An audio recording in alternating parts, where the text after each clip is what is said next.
What is going on, everybody? You are watching Spectre React, and today we're reviewing the Loki finale titled For All Time Always. So here we go. I thought this episode was an amazing conclusion to an amazing series. They did a great job at tying up a lot of the questions fans, including ourselves, have been having, and also left plenty of room for a second season, which we'll talk about in a bit. First things first, we saw the Citadel at the end of time, which you and me, we were predicting from day one. Miss Minutes scared the hell out of me with her little jump scare, and she's the intermediary, so she did have an arc. She knew all about He Who Remains, we'll call him right now, which was a great reveal. Thank God. Everybody who was saying this is gonna be like Mephisto, they're looking really stupid right now. They finally showed us a main villain and that they had been teasing, and it was He Who Remains of all people.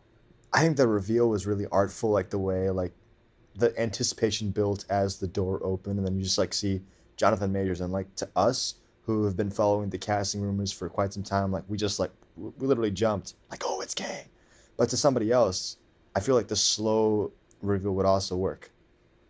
Exactly, and it kind of showed that there was an importance to the character, and I loved how they made him really, really, like weird and everything. Jonathan Majors, first of all, completely murdered this. It was amazing at this.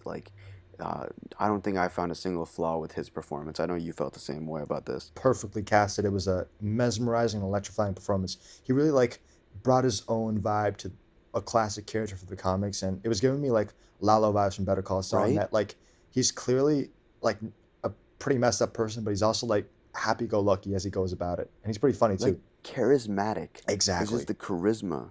The charisma was so solid that he just and the way he explained everything, and I have no problems with this finale at all. The way he explained everything was amazing. He talked about how the timelines started and how he was a scientist in some places, and Miss Minute still calls him He Who Remains, but he's been called many things like uh, a ruler and a conqueror, and we know that, well, we all know what that means, Kang the Conqueror, which he's been rumored for all along. Yeah, and by the way, that flashback, which you did with that Claytronics device that morphed into whatever shape you wanted it to be, that was crazy. That was just a great way of telling a story, and it really just made it interesting. And sometimes when the guy is just talking on and on and on and on and on, it's like, all right, I'm bored.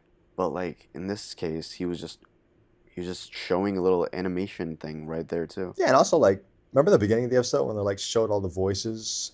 Like that really made me think wow, this episode is something special. It's going to the existential nature of time, like a full-on history glimpse at the sacred timeline. We're really hitting. Well, again, I want to emphasize 10 minutes. 10 minutes. We see the character. We see him completely play out his role, and it was just really sick to see. But finally, we get to spend an entire episode with this character that has been built up for so long. Which is pretty uncharacteristic for Marvel, seeing as they've usually postponed these big grandiose reveals for things like the post-credit scene. Even us two thought that Kang, if he even showed up, would show up in a post-credit scene. Exactly, exactly. And when he shows up in Ant-Man, first of all, I'm super excited. Jonathan Majors is gonna do some crazy stuff with his role. And second of all, we already have that exposition. You know what they say about how like in a superhero trilogy, the second movie is usually better than the first because you get all that exposition out of the way. You can just jump straight to the action. Ant-Man 2 is gonna be crazy, and I'm so excited for what the ending set up. Like, what a shocker, right? Yeah, dude, that was a crazy ending too, because Sylvie really just went for it and was like, you know what, I've come this far, and I'm just gonna kill He Who Remains. And I love how He Who Remains was kind of just sitting there and cracking up, like you really thought you achieved something right here. Yeah, what a send off to his last words. See you soon. Yeah, that was crazy. And especially because we know, if you've been following the comics and everything, if you've been reading up on this stuff, like Kang is a really scary dude, like the real Kang. I'm not talking about this guy. He Who Remains was basically Immortus. Immortus is the least evil version of Kang, and he kind of just took over. And when Sylvie killed him, he was like, you know what? Now you're gonna get to see what bad me looks like. If you were scared of good me, then I can't wait for you to see what scary me who's willing to do some stuff is gonna do. Basically, like you ain't seen nothing yet. And when Loki comes back, he realizes that, oh wait, I'm in a completely different timeline. No one knows me here. They think he's an analyst, and he looks to the side, and what a reveal, by the way, what a reveal. He turns around, looks for the statues of the timekeepers, and guess who's standing there instead of the timekeepers? The Kang the Conqueror. Like, I think you can't really get much bigger than that. And I think they made a reference to like how this guy outclasses the last phase's big bad Thanos because Thanos conquered the universe. This guy conquered the multiverse. Yeah, and on top of that, like he's also created like the if the good one can do what the good one did, like create a complete agency outside of time where infinity stones don't work and knows everything that's going to happen. Think about what someone who has completely evil intentions can do with that amount of knowledge. Exactly. And by the way, do you think that like reveal at the end was a reference to the Time Twisters plot line from the comics, where like it was kind of like an evil version of the TVA? It's possible, especially because they were referencing like he does he want us to do this? Like they already knew that Kang was in charge. And by the way, when I say evil version of the TVA is pretty evil right now, but I'm saying like with actual Kang in charge, it'll be like a total Because at authoritarian least regime. at least right now they thought they were good, but they ended up being bad. But like, imagine if they were bad and were like, yeah, admitting it, just like, yeah, we're pretty bad. Yeah, TVA had good intentions, we'll say, but I mean, if they have bad intentions and just want to like wreak havoc, God knows what they'll do. I'm also interested in where Ravonna is going, especially after that whole Mobius scene where Mobius was about to prune her, but she like disarms him pretty easily and then leaves. She's like, is she gonna go over to, you know, some other place and find Kang inevitably, one of the Kangs inevitably, and you know, take her comic form?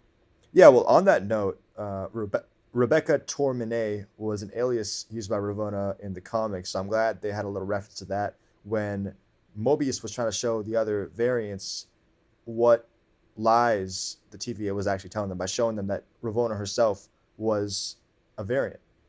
Yeah, when you show them that the boss was a variant, then they can start to believe that, oh, okay, everyone else is a variant. So, anyways, as we mentioned, Loki gets thrown into another timeline. He realizes that Kang is the big bad now, and timelines are splitting everywhere. And I love how in episode 2 we thought that little change in the timeline was bad, and now we see what really can happen when you kill when you kill He Who Remains. And I'm just pumped to see what happens after this because there's so much more than they can do now. I was talking about there was a poll, if you guys haven't seen it on our community tab, where it was like, who made the bigger mistakes, Star-Lord or Sylvie? Star-Lord by punching Thanos in Infinity War, or Sylvie by killing He Who Remains. And the way I see it is Star-Lord messed up one timeline, Sylvie messed up all the timelines. So I think Sylvie made a very, very bad mistake in comparison. I think it's safe to say that Sylvie definitely made a grievous error and a lot more grievous than Star Lord's error in Infinity War. But I think her error and her betrayal of Loki really sets the stage for season 2. And I'd like to see Loki grapple with what that betrayal means for him. Yeah, that's gonna set him back because he evolved a lot, and then kind of like I'm sure this is gonna affect him a little bit. But you know what? Thanks to Sylvie, we're gonna get 10 years of Marvel content in the future. That's just gonna be based on Kang, pretty much. I can't wait for it. I think this show has done more for the MCU than the both of the shows that came before it. And if you ask me, you know, this is what a Marvel Disney Plus show should be. This is what all of them. They should follow this blueprint to like really connect it to the rest of the MCU. Everything was spot on: the music, the visuals, the experimentation with film as a medium in general, the story, and just the contribution to the lore as a whole. As for season 2, again, we're both super pumped, but we're gonna talk about this a lot more in a future video where we talk about what we're to expect in season 2. But for now, that's all we got. See you in the next one.